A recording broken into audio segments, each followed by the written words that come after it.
Assalamualaikum warahmatullahi wabarakatuh. Salam sejahtera untuk kita semua. Om Swastiastu, Namo Buddhaya, dan salam kebajikan.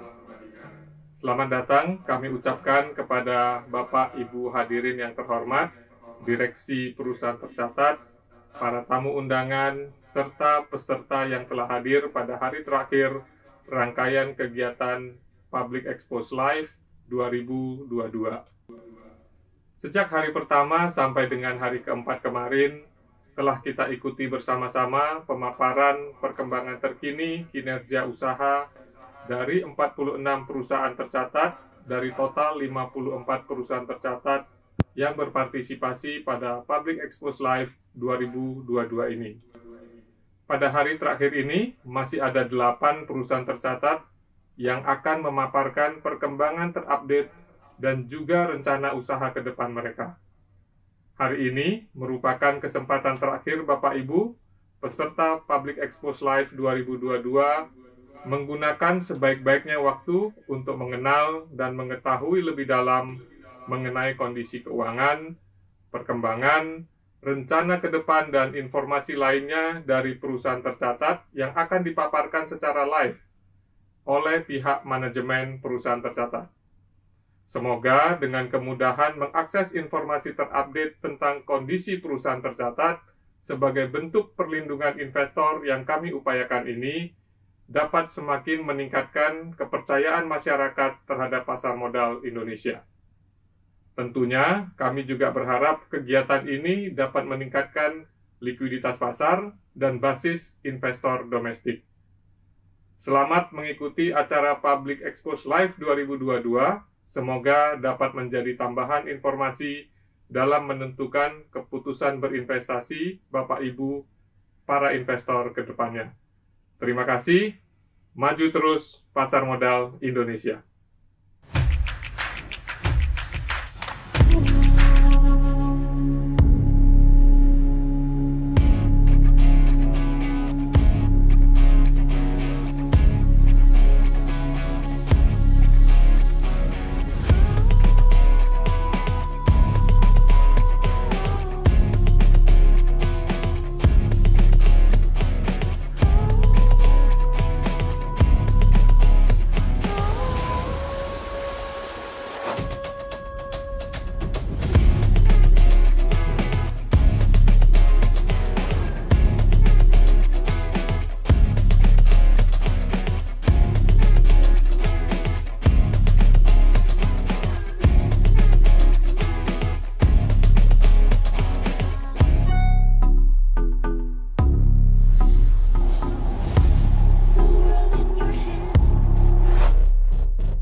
Selamat pagi para hadirin peserta Public Expose Live 2022 yang kami hormati. Assalamualaikum warahmatullahi wabarakatuh. Salam sejahtera untuk kita semua.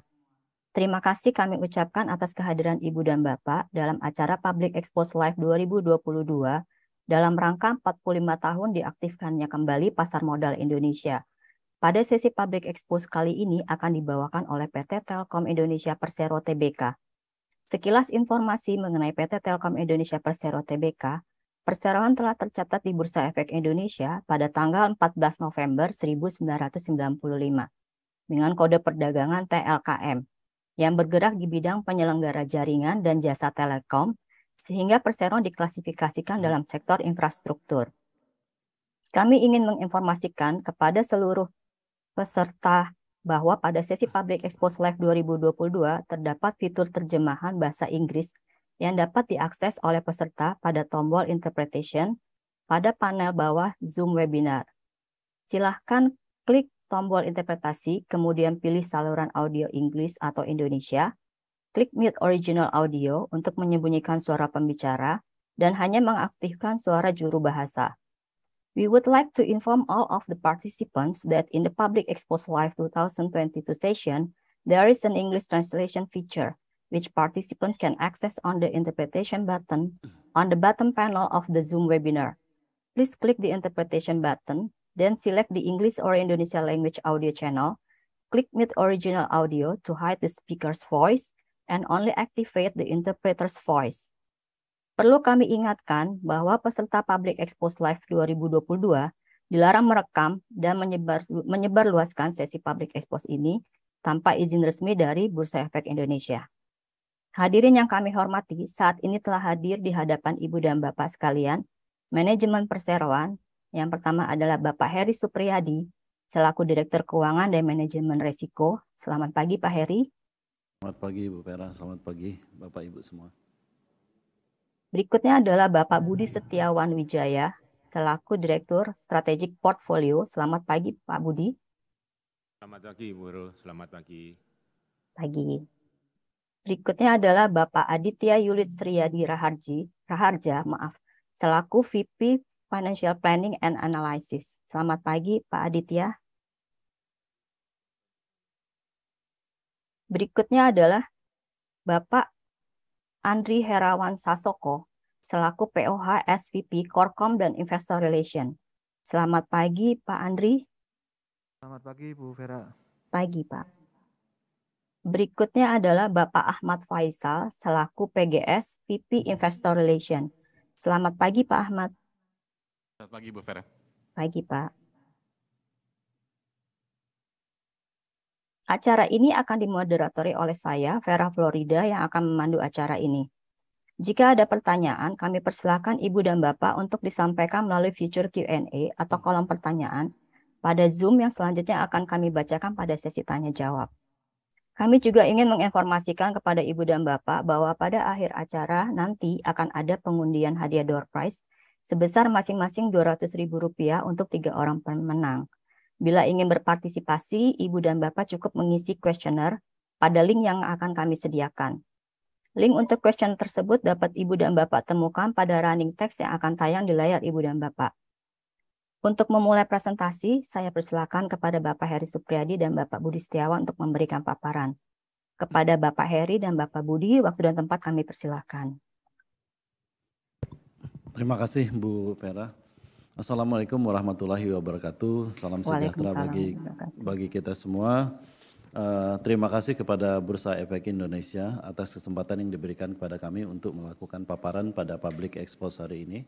Terima kasih kami sampaikan kepada semua pemegang saham, para investor dan peserta dari Public Expose ini. Izin kami mulai dengan presentasi tentang perusahaan kami, baik yang achievement yang sudah kita lakukan maupun rencana ke depan kita.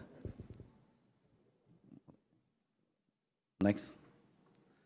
Agenda yang akan kami sampaikan pertama tentang performansi tren historis bisnis kita. Yang kedua, nanti Pak Budi akan menyampaikan prospek bisnis Telkom. Yang terakhir tentang short guidance bagaimana kita akan melihat performansi kita pada tahun ini. Lanjut. Ini highlight keuangan, kita lihat dalam kondisi COVID yang terjadi, kita bisa terus membukukan pertumbuhan perusahaan ini dan menjaga katakanlah profitabilitas PT Telkom secara keseluruhan.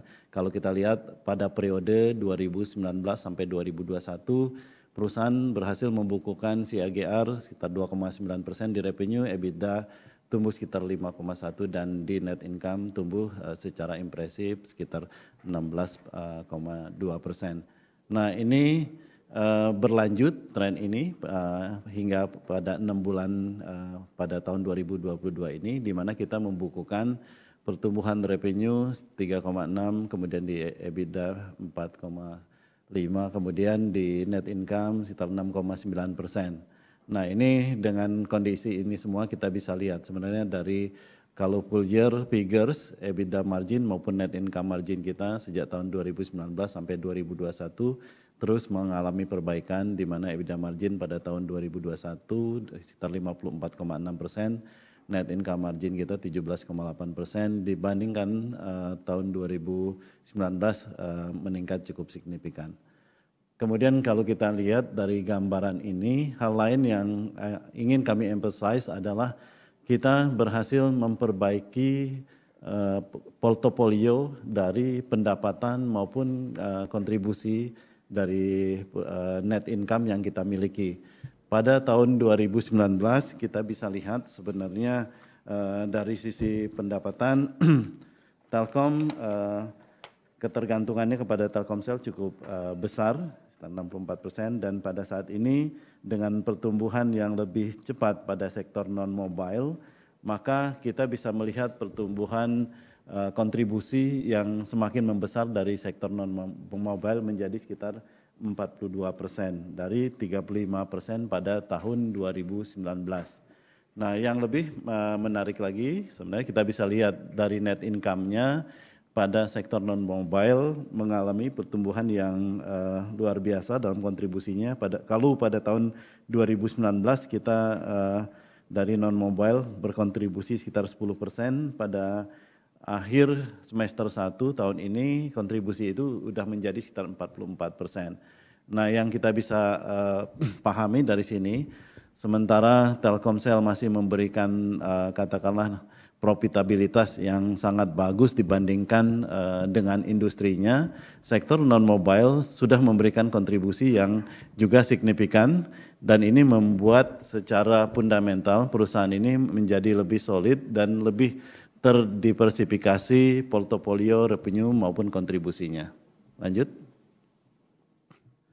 Nah, kalau kita lihat sekilas tentang kinerja sampai semester 1 tahun 2022 ini, kita lihat secara revenue kita tumbuh sekitar 3,6% dengan total pendapatan sekitar 72 triliun.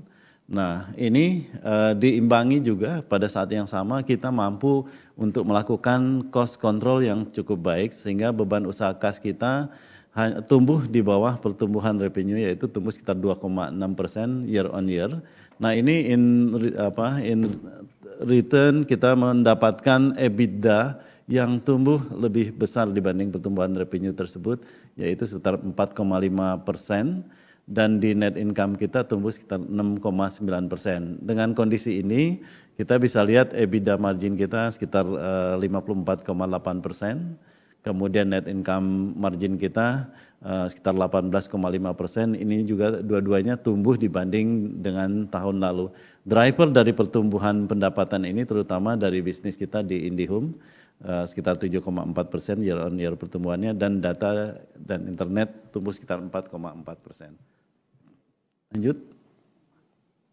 Nah, kalau kita spotlight tentang Telkomsel yang di mana industrinya cukup kompetitif dan salah satu kontributor terbesar dari pendapatan dari grup kami, kita bisa lihat di tahun ini mengalami pertumbuhan sekitar 1% di top line-nya dibanding tahun lalu sampai semester 1 ini.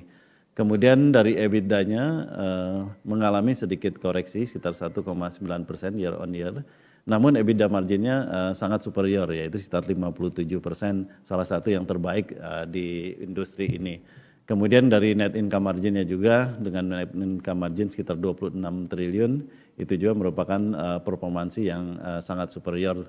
Nah, kalau kita lihat juga CAPEX, kita terus melakukan investasi yang berkelanjutan. CAPEX tumbuh sekitar 14,6% year on year.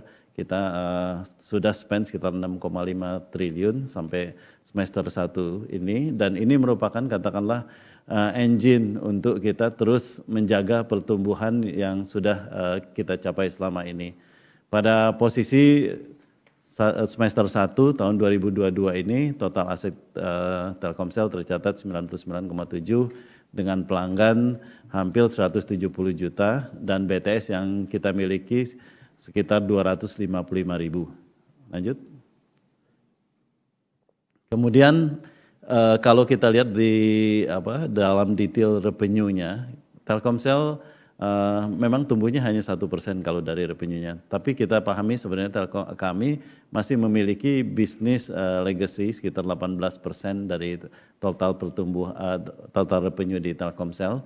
Dan ini sesuai dengan tren teknologinya memang mengalami penurunan. Sehingga kalau kita lihat dari aspek yang comparable di future business di bidang digitalnya, kita bisa lihat sebenarnya bisnis digital Telkomsel tumbuh sekitar 5,2%. Ini dikontribusikan oleh broadband maupun dari digital services.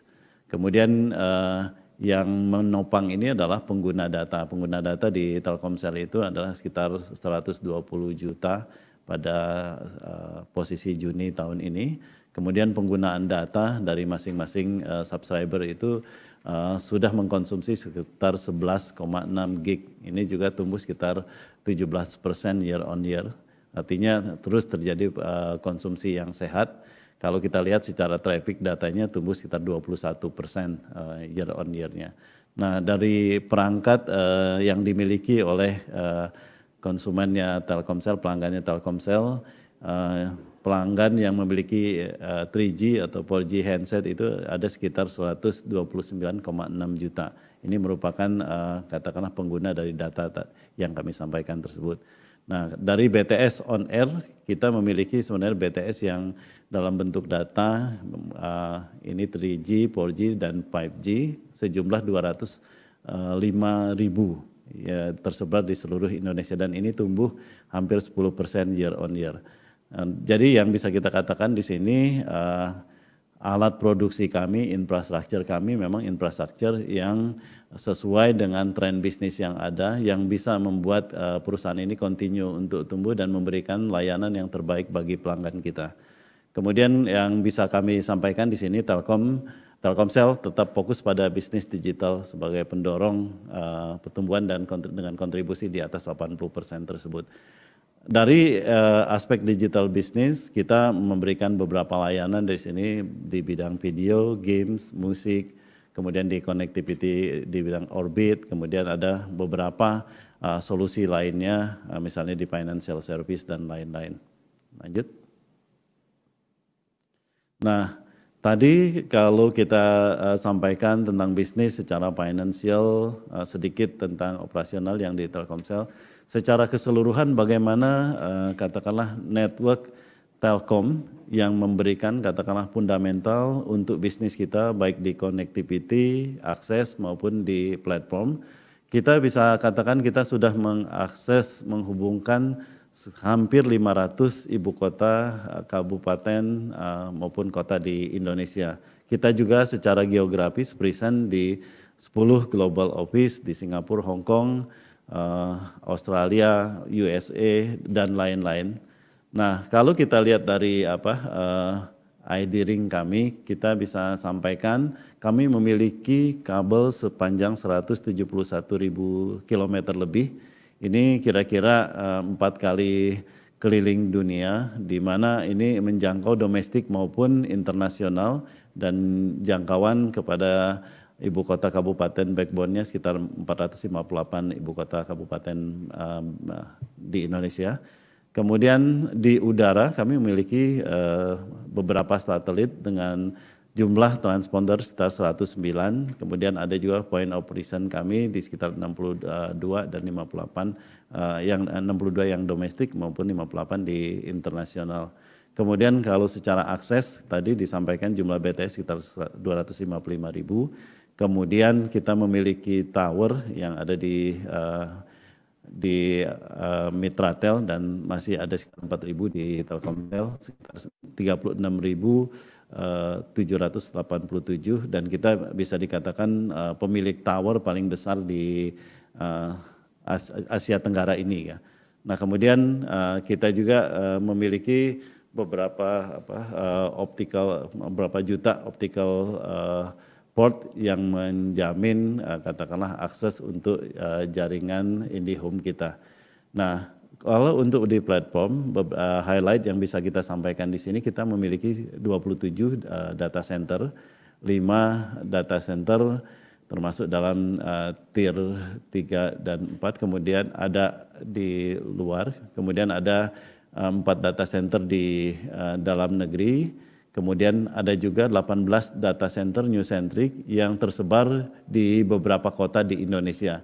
Dan ini jumlah data center ini terus berkembang sesuai dengan perkembangan bisnis digital dan sesuai katakanlah pertumbuhan data yang sangat masif di Indonesia, dan kami yakin ini merupakan salah satu fokus kami ke depan yang akan disampaikan oleh Pak Budi nantinya. Kemudian di digital platform, selain dari data center itu, kita juga memberikan layanan cloud, kemudian security, big data, dan lain-lain. Ini merupakan gambaran bagaimana kami membangun jaringan kami, apa yang sudah ada, dan ini merupakan fondasi untuk katakanlah seluruh servis yang kita berikan. Lanjut. Bagian ini minta izin Pak Budi untuk melanjutkan tentang prospek bisnis Telkom. Terima kasih Pak Heri. Kalau kita lihat memang Indonesian Digital Telkom Market tumbuh secara positif gitu. Dan hal ini juga tidak terlepas dari adaptasi digitalisasi yang sudah menyentuh tidak hanya di kota-kota besar, tapi juga hampir seluruh pelosok di Indonesia. Terutama ketika ada pandemi COVID gitu, maka adaptasi ini menjadi semakin cepat dan lebih cepat daripada yang kita perkirakan.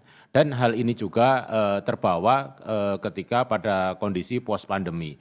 Kita bisa lihat bahwa kebutuhan masyarakat terhadap digitalisasi, service tidak hanya untuk connectivity, tapi juga untuk enterprise ICT, tapi juga digital service maupun extended digital service lainnya.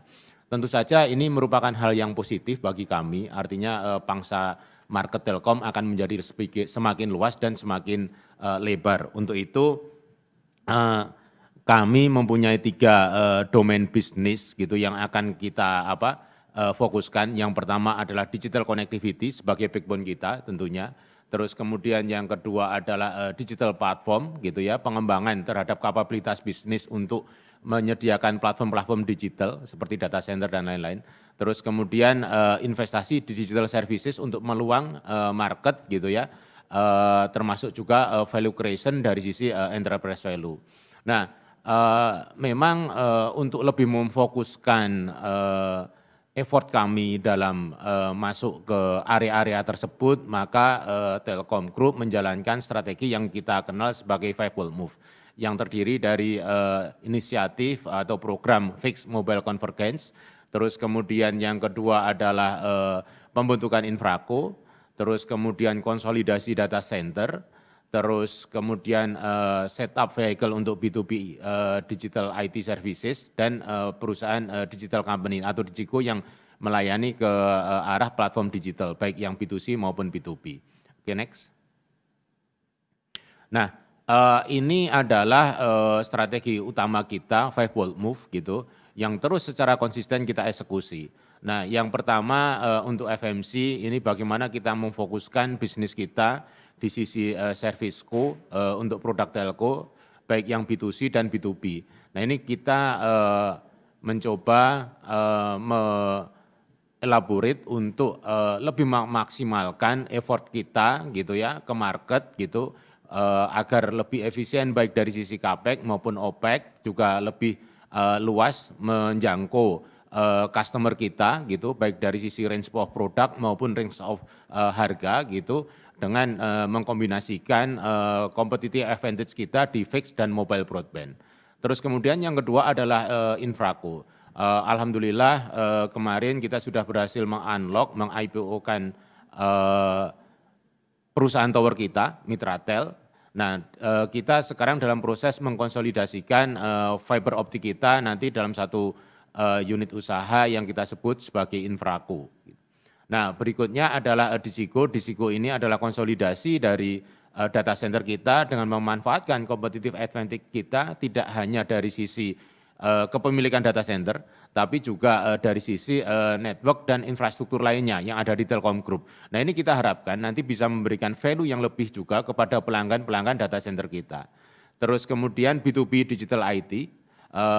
Digital IT Services marketnya berkembang sangat pesat, terutama pasca post pandemi ini gitu ya, betapa adopsi service-service atau platform-platform digital itu terjadi secara masif gitu, tidak hanya di perusahaan-perusahaan besar termasuk juga SME. Nah, ini merupakan potensi yang besar juga yang akan di-grab oleh Telkom ke depannya. Tentunya kita akan menggandeng juga partner-partner yang secara kompetensi dan juga produk capable untuk melayani market di sektor B2B IT ini. Terakhir digital services, kita akan membentuk satu perusahaan khusus yang fokus gitu ya untuk membangun digital services sehingga nanti bisa dicapai skala bisnis yang lebih masif gitu dengan menggunakan atau meleverage sinergi yang ada di seluruh Telkom Group. Okay, next. Nah, ini beberapa progres yang kami laporkan tentang inisiatif 5 Bold Move yang sudah kita running gitu ya, hampir 1 tahun setengah terakhir gitu ya. Yang pertama untuk FMC kita sudah punya kesepakatan MOU dengan Singtel bagaimana mengeksplor FMC ini sehingga bisa memperkuat positioning bisnis consumer Telkom Group di market Indonesia.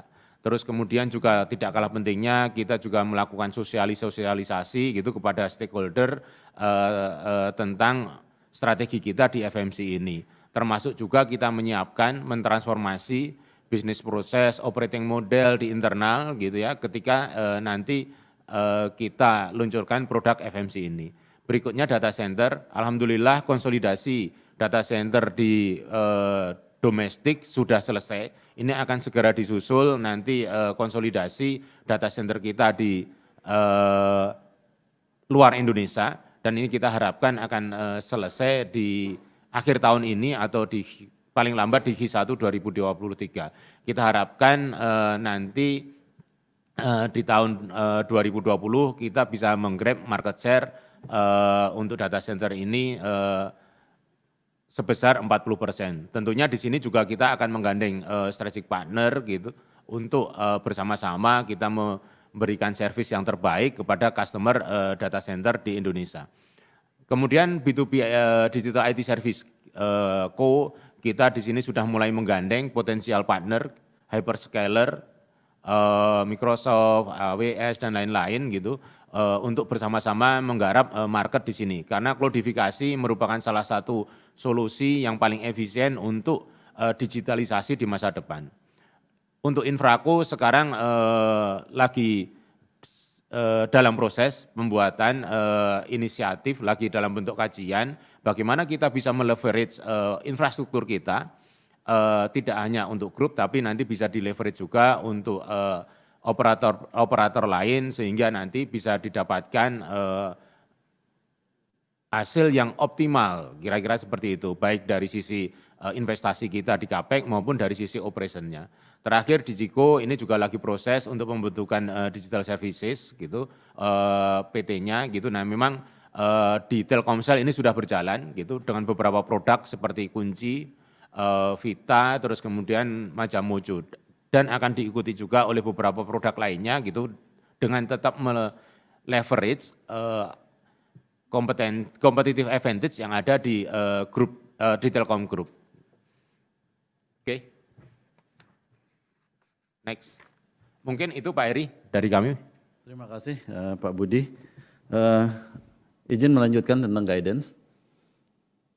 Silakan, Ini Pak. brief tentang guidance kita ke depan. Kita bisa sampaikan Telkom akan terus mempertahankan dan berupaya menjadi market leader melalui pendapatan yang tumbuh pada kisaran mid single digit dengan tingkat profitabilitas yang terjaga gitu. Kemudian secara berkelanjutan kita terus melakukan upaya peningkatan operational excellence untuk memberikan katakanlah maksimum experience kepada pelanggan kita dengan digitalisasi dan proses bisnis yang ringkas, cepat dan agile serta didukung talenta yang unggulan. Kemudian Telkom adalah perusahaan yang terus tumbuh dan kita terus melakukan investasi di mana kita merencanakan capital expenditure kita pada kisaran 25% dari total pendapatan dengan penggunaan sebagian besar pada penguatan digital infrastructure.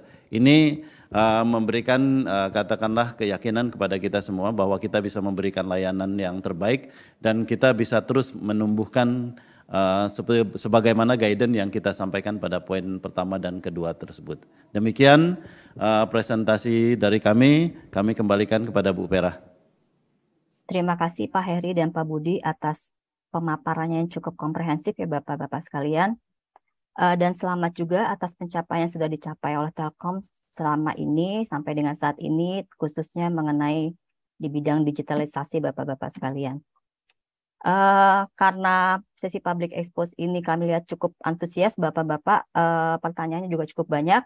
Maka pada pertanyaan kali ini akan kami bacakan satu persatu dan nanti dapat dijawab langsung oleh Bapak-Bapak sekalian.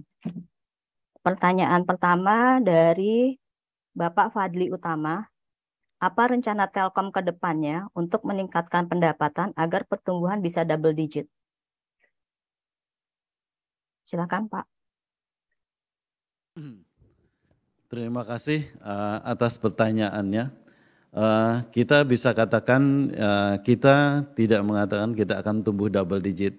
Pada segmen-segmen tertentu, tentunya kita akan tumbuh double digit atau sesuai dengan potensi industri pada vertikal-vertikal tersebut. Nah, namun pada sisi lain tentunya kita memang memiliki industri yang tidak tumbuh dalam double digit, misalnya di bidang selulernya sendiri, kemudian di bidang katakan legacy yang bahkan decline. Nah, ini kita bisa katakan kita tumbuh tadi single digit secara consolidated karena itu merangkum semua, ada yang tumbuh double digit sebagaimana disampaikan Pak Budi tadi, ada juga di bagian-bagian tertentu misalnya di legacy, SMS dan katakanlah voice mengalami penurunan yang double digit, in combination sekitar katakanlah mid single digit. Ini yang akan kita kejar untuk memberikan pertumbuhan yang katakanlah sehat, sustainable dengan profitabilitas yang terjaga.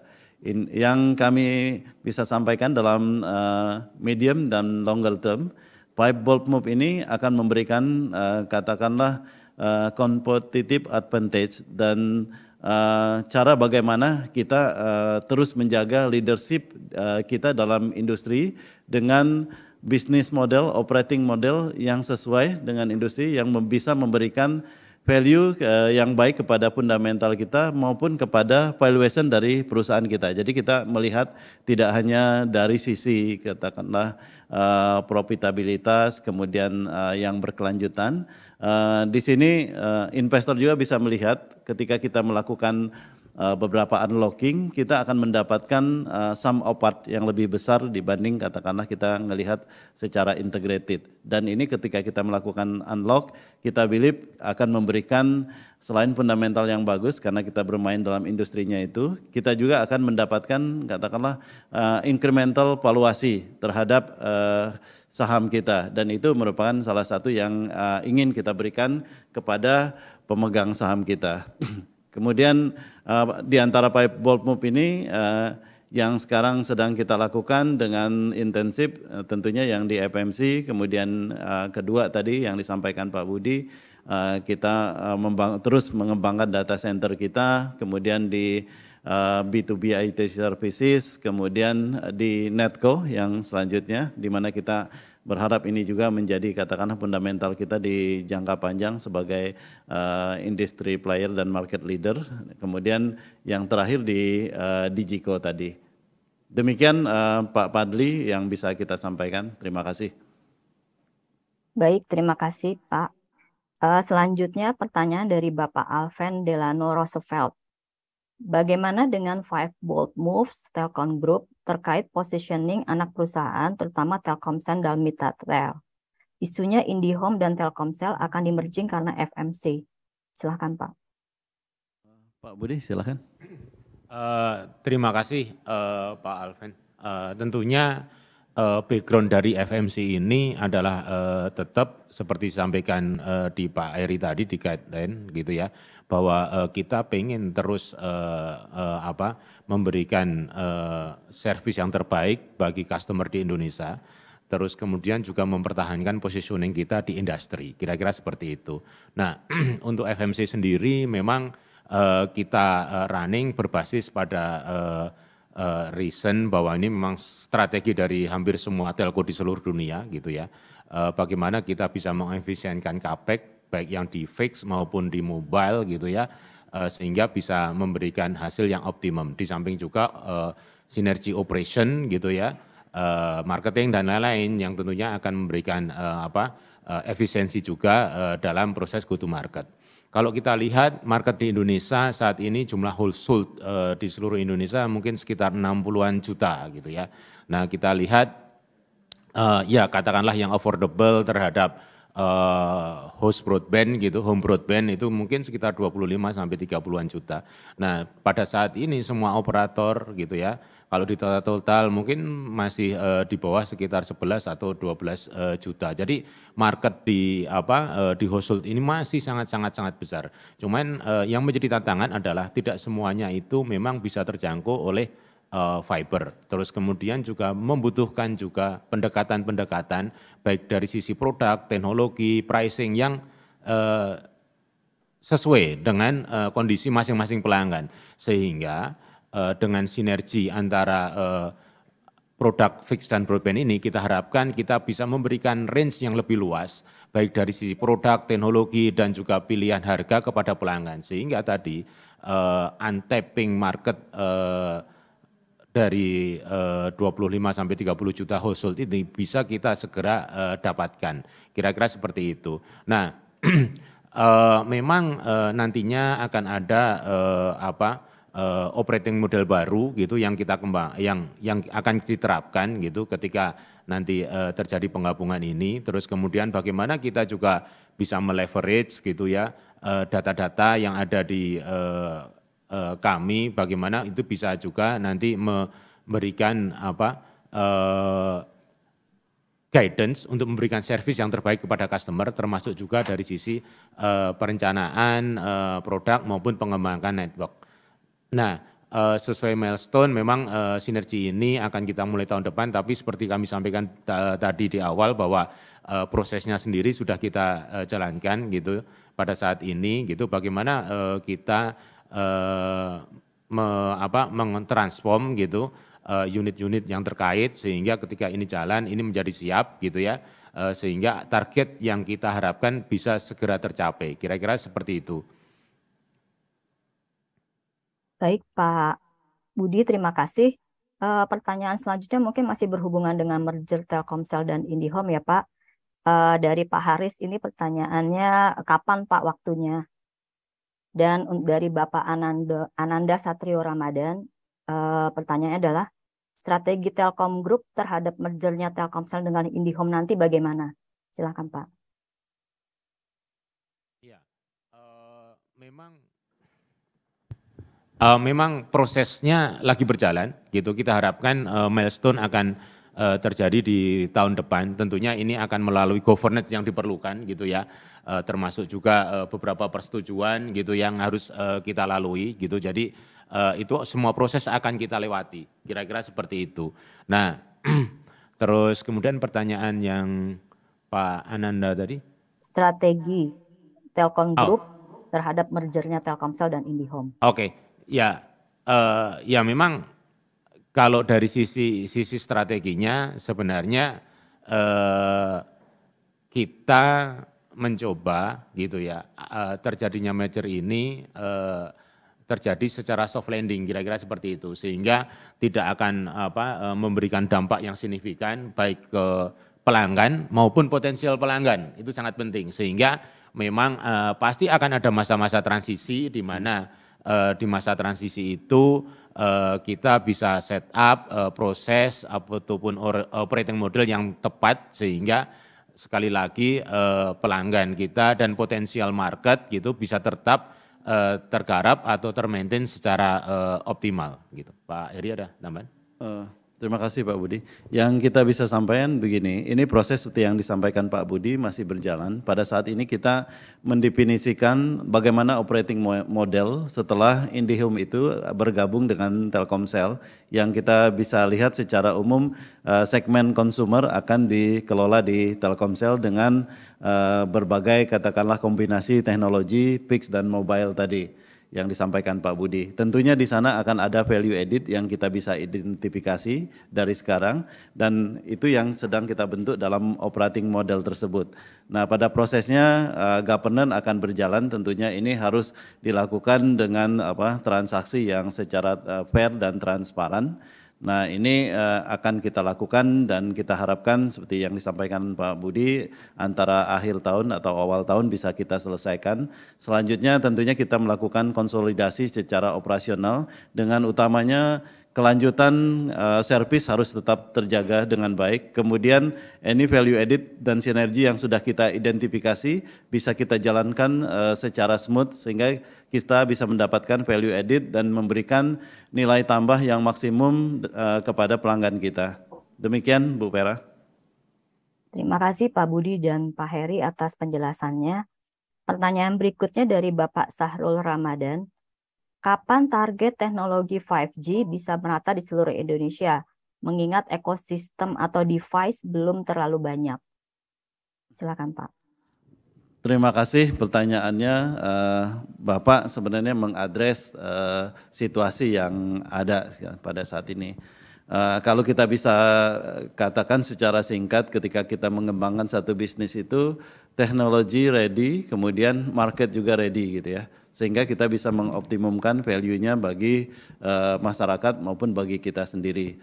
Secara teknologi sebenarnya bisa dikatakan kita ready, kita sudah melakukan berbagai trial sejak tahun 2020 gitu ya. Kemudian sebenarnya pada saat ini kita sudah memiliki sekitar 193 BTS 3G yang tersebar terutama untuk mendukung katakanlah event G20 dan lain-lain ya. Nah, ini untuk menjamin katakanlah layanan kita pada event-event yang sangat prestigious tersebut. Kemudian kita juga sudah memberikan layanan kepada Freeport dalam meningkatkan produktivitas mereka dengan menggunakan jaringan 5G sebagai katakanlah pelengkap dari digitalisasi dalam produksi yang mereka lakukan. Namun kalau secara keseluruhan seperti disampaikan tadi, memang ada beberapa hal yang kita harus lihat. Pertama, ekosistem device-nya yang belum banyak gitu ya yang ada di kita. Kedua, dari sisi spektrumnya, spektrum juga harus katakanlah cukup sehingga bisa memberikan layanan yang optimum dari 5G-nya tersebut dengan efisiensi juga yang maksimum. Nah, ini kita akan jalankan sesuai dengan katakanlah readiness dari market dan semua infrastruktur penunjang tersebut. Namun secara teknologi kita sudah ready dan sudah memberikan ini. Kira-kira dengan pendekatan ini tentunya kita bisa menjamin kita ready anytime yang dibutuhkan. Secara balance sheet kita sangat cukup kalau pada saat marketnya ready. Nah, ini kita akan lakukan untuk memberikan katakanlah balance secara bisnis yang paling baik bagi kita. Pak Adit mau menambahkan, silakan. Terima kasih Pak Heri. Tentu saja Telkomsel akan berusaha untuk memberikan layanan yang terbaik untuk di 5G, dan ini tentu saja akan bergantung kepada kesiapan ekosistem dan market.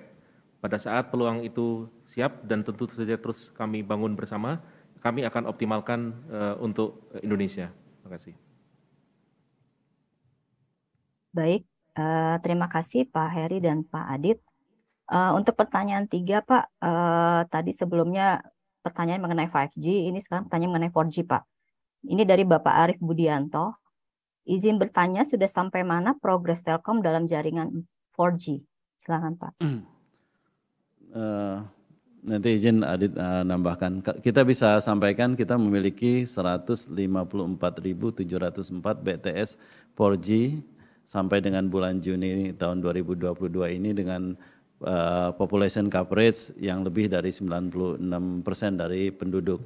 Jadi sebenarnya secara broadband kita sudah memberi akses broadband kepada hampir seluruh penduduk di Indonesia.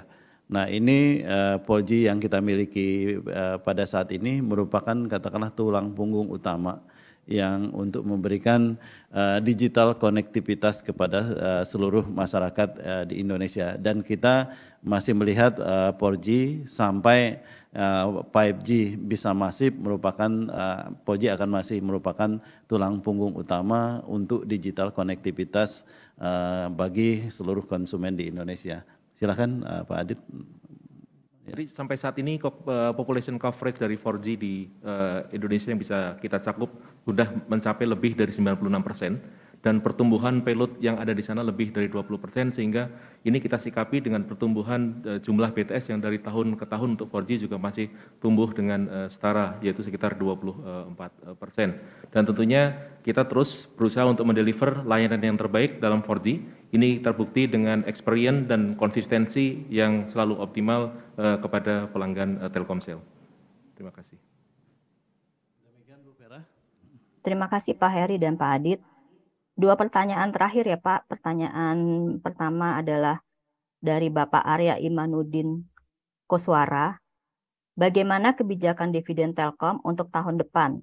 Untuk payout ratio-nya akan berada di kisaran berapa? Silakan Bapak-Bapak. Terima kasih Pak Arya.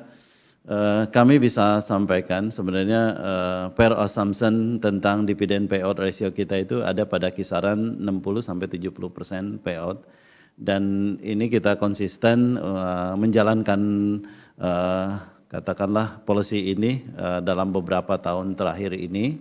Kita beberapa kali memberikan special dividen sehingga pembayarannya sekitar katakanlah 85%.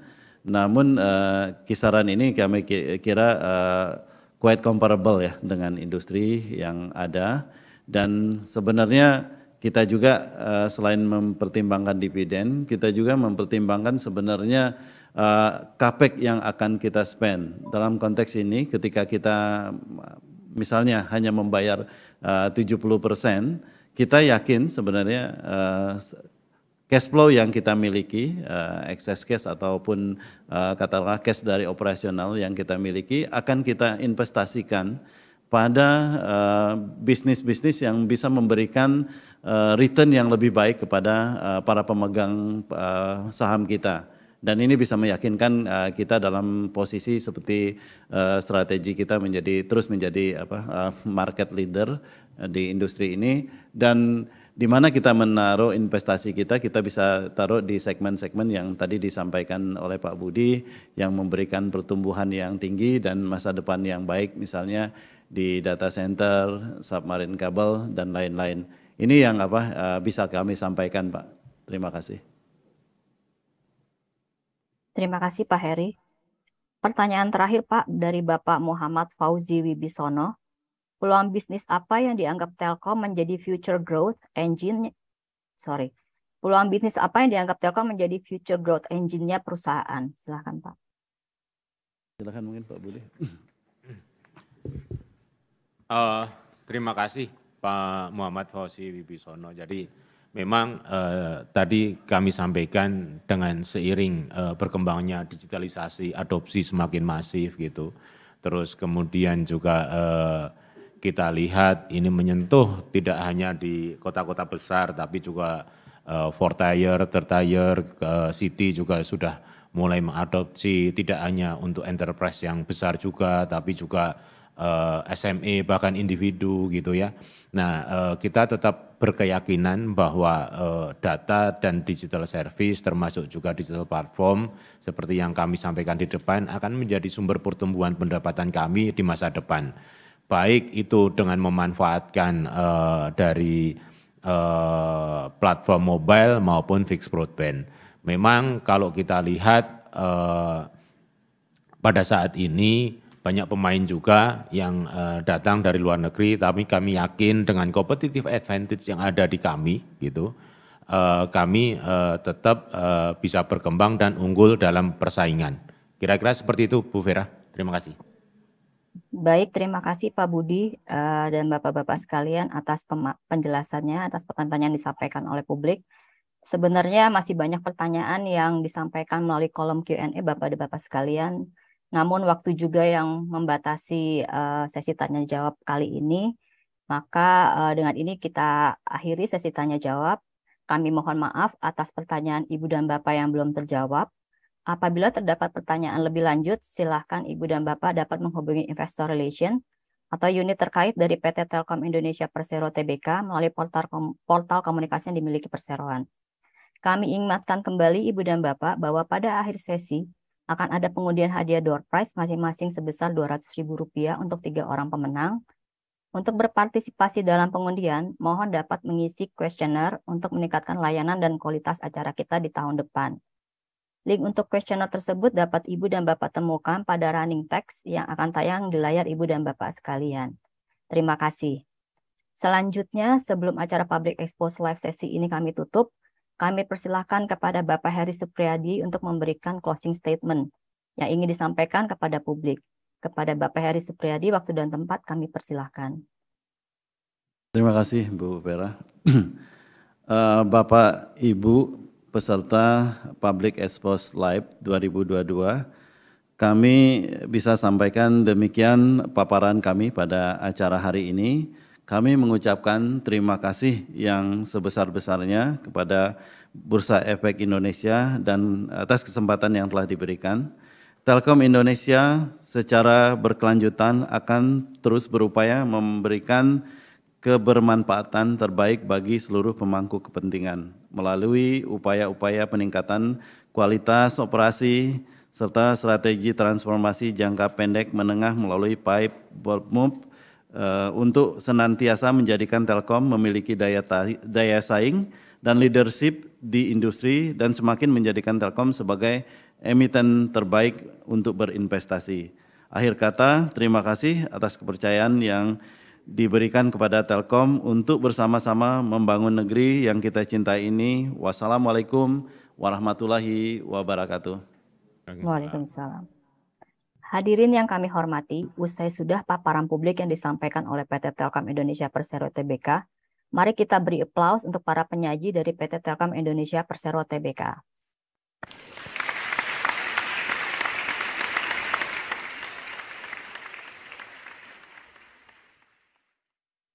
Sebagai informasi, tayangan Public Expose PT Telkom Indonesia Persero Tbk hari ini juga dapat ditonton ulang di YouTube Indonesia Stock Exchange. Atas nama penyelenggara, kami mengucapkan terima kasih kepada Bapak-Bapak Manajemen PT Telkom Indonesia Persero Tbk dan juga kepada seluruh peserta yang hadir. Sampai jumpa pada acara Public Expose Live yang akan datang. Maju terus pasar modal Indonesia.